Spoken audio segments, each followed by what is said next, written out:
Hello, this is KC from KC Grandpa Tech, where we talk about tech and fun stuff and much, much more. Hey, a lot of people have been asking me, what kind of system do you have? Because when I do reviews on various products, they're wondering why either they're not getting the results that they're supposed to be getting, or they don't know how to make it work.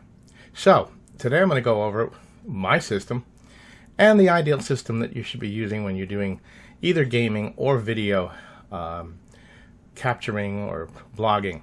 So let's start first with this. So before we get started, please don't forget to click that subscribe button and that like button and share this video if you like it. Tell me on the comment section if you have any other ideas or more ideas. I'm going to tell you that ahead of time. So go right over there now, hit the subscribe button, hit the little bell, and let's get into this. Well, the first thing the question is I have a laptop, I have a desktop, okay? I'm going to be strictly staying with Windows 10 today, okay? Some people ask me about Apple products. I'm going to strictly talk about Windows 10. So, the first thing question is whether if I'm going to be doing video streaming or video blogging or doing video editing, should I use a laptop? And really, the only time you should use a laptop is when you have an integrated video board built inside. If you don't, you're going to be severely limited. And when you're limited, okay, you're going to discover all kinds of different issues working with that environment. Mainly because the processor will get hot, the video is not able to do the things it needs to do when you're doing video editing and video processing. That being said, you should go to a desktop. Now, I happen to use an Asus desktop. I also have a Gigabyte, a custom-built system that's with a Gigabyte motherboard. Both of them are very good. The Gigabyte one has a unique ability, and that is that some Gigabyte motherboards allow you with software to be able to run both Windows 10 and Apple software. So you can have a Hackintosh. But I won't talk about that today. Let's just talk about a straight system. Now, the first thing you're going to make sure that your computer does, when you buy a desktop system, there are certain parameters that you need to look for. And those things are important. Now, the first parameter you need to look for is what kind of processor you're using. Now, some people prefer Intel, some people prefer AMD, I personally lean on the Intel, mainly because I know how to work with it, and because Intel's newer chips have the video processing built into the main processor itself. The next thing that I look at is when you buy, is it expandable? Is my desktop able to be built and expanded far beyond what the manufacturer intended for? For instance, I'm showing 3 fans on the screen right now. The one on the top left is what the standard cooling fan looks like on a machine. Now, I personally use an Intel 700. There's now the 900, and it does a great job. But I noticed that when I'm really pushing gaming or I'm pushing video processing and I'm doing rendering, that you start hearing the fans turn on and there's overheating occurring because of the tremendous amount of information being thrown. On the right of that, you'll see two examples of 2 processors that you can replace your current fan on your computer on. You'll have to find out which chip and which mount you're using. But you can see what it does is it expands the cooling grid to the chip and adds more fans so that you're cooling the master processor at a faster rate of speed. That in itself will help you. And then the other thing you have to consider when you're making this change is the processor CPU cooling gel. Now there's basically 3 types. One is white, and the other one, the last one, the best one, is silver oxide. You want to stay with the silver oxide.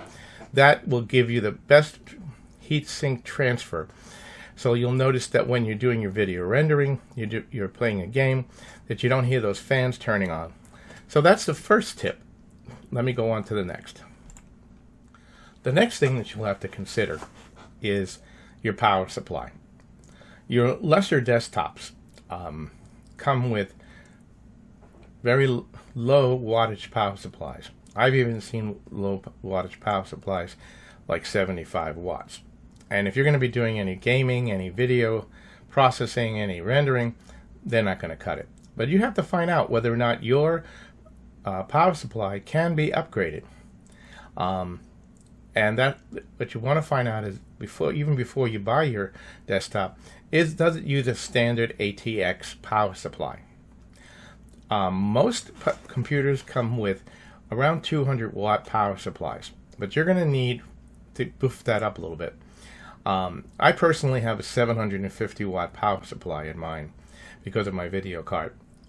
But a lot of people can get away with 500 or 650. And EVGA happens to be a brand that I usually go to, but there are a lot of good ones out there. So let me go to my next point. If you're going to be doing a gaming or video rig, of course you want to have the input to it to be the best. Now, of course, USB 3.0 is the fastest input compared to USB 2.0. But, you know, you're going to still have your USB 2.0s for your mouse, for your various other devices.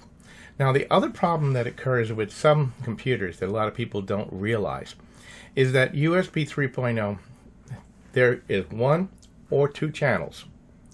And so if you plug your video capture device into the USB 3.0, you have basically used up that channel. And anything else you plug into the USB 3.0 will degrade its speed and may not work. In other words, you're going to basically have your computer will make a choice. I'm going to use this or I'm going to do that. Now, one of the things you can do is you can add an expansion board. And right here you have 2. One plugs directly into the motherboard. This one happens to use PCIe. And allows you to expand up to 4 USB 3.0 devices. The other one, if your system happens to still have a floppy disk drive slot, you could plug this in the other one on the bottom, and there's a socket on some motherboards which says USB 3.0, and you can plug that in there. That's what I happen to use, the one on the bottom. And I happen to be able to plug in multiple cameras, multiple devices, so because I'm using more than one channel. And that really helps a lot if you're doing video rendering, video recording, and gaming. Because one of the things people don't realize is when you have gaming keyboards, gaming mouses, if you plug them into a 2.0 device and you happen to have a splitter, what's going to happen is if you have both of them plugged into the same splitter or the same circuit, what's going to happen sometimes, you're going to notice a lag. And the way you can get around that is going by doing this. So let me go on to my next. Now, if you're really going to be building a rig that can do video processing, video editing, and gaming, then you need to take a next step, and that is your RAM. First thing you want to use the RAM that's appropriate for your computer. Today, one of the best RAMs is DDR4 or DDR5 at the time of this recording. And the other thing is, putting the RAM inside your computer that fits your computer's speed. So you'll see a range. You want to get the one that's the highest range. And the other thing you may want to consider, and what I use, is I use these little chips that clip onto the RAM chips themselves. And these are basically heat sinks. And what these do, RAM, as you're processing video, as you're doing rendering, as you're doing things, starts to get hot because it's a computer system. So you may want to add some heat sinks to each one of your chips, and that'll reduce the temperature on the chips, because when the higher the temperature, the higher the resistance, and the slower the computer will go. And that's another issue unto itself. But I want to talk to you about video next. And that is, most computers that come today, most desktops, basically have built-in video. And if you're going to be doing video rendering, video gaming, and anything like that, as you probably already know, you need to have a really good video card. Also, if you're going to be using dual or 3 monitors, I happen to use 2 monitors. I know another person who uses 3. So you need to look at what will work on your computer. Most computers, you know, you'll look on your manufacturer specs and you'll see a slot that it will go into. You'll need to read what it is, you know, and there are so many you could get into it.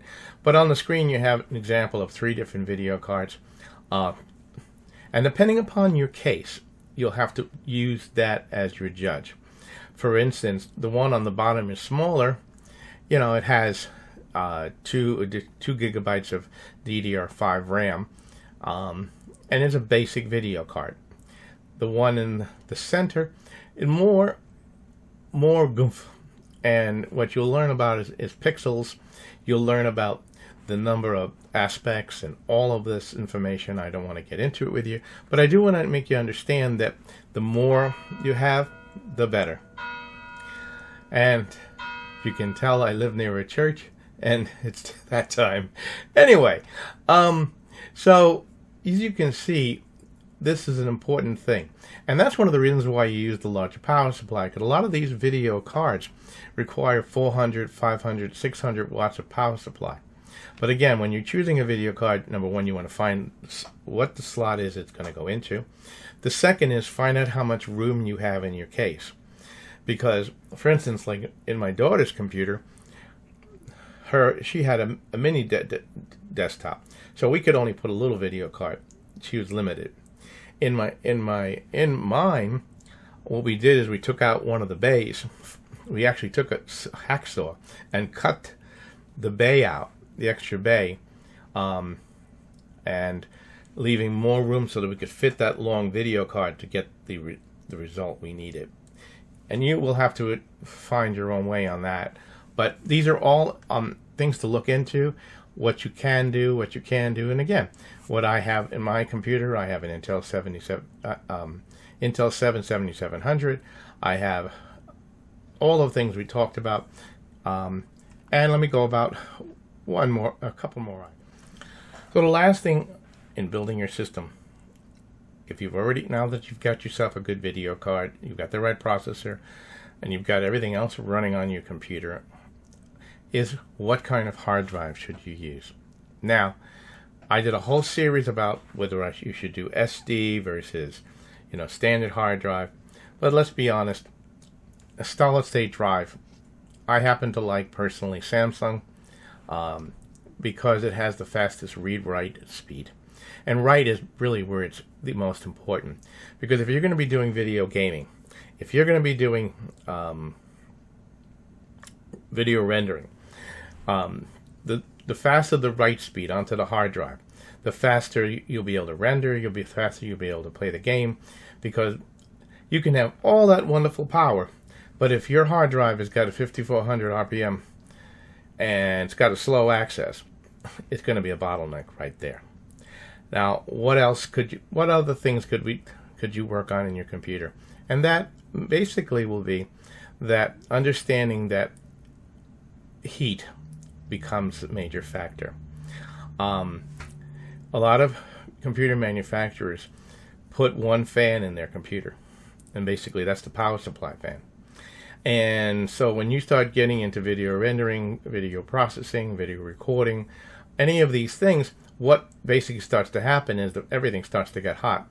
So you'll have to look at, in your particular case, what fans you could be using. I would look for fans. Every computer case is different. Some have little fans, some have larger fans. But when you find that fan, look for the one that's the quietest. Okay? That's the first thing. You don't want your case making a lot of noise when you're video recording or doing whatever you're doing. The second thing is there are 2 types of plugs on every cooling fan.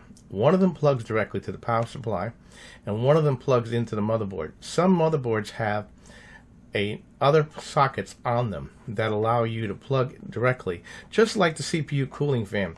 So as the computer senses the temperature is rising, it'll increase the speed of the fans.